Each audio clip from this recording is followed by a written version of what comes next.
व्यवहार ज्ञान त्यांनीच तर शिकवलं. बाय अदाफेरा फर्नांडिस.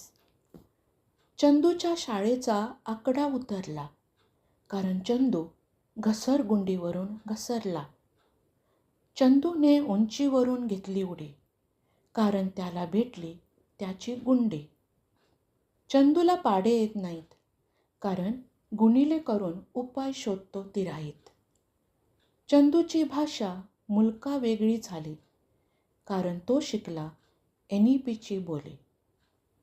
चंदूला ठेवणं नाही जमलं, कारण त्याला BPA वरदान ठरलं. 9वीत मुख्याध्यापकाने चंदूला दिला खो, कारण चंदू फक्त ॲक्टिव्हिटीजना म्हणाला हो. तरीसुद्धा चंदूने मारली बाजी, कारण विकतोय झक्कास पावभाजी. चंदूला ॲक्टिव्हिटीजनी वाचवलं, कारण व्यवहार ज्ञान त्यानीच तर शिकवलं.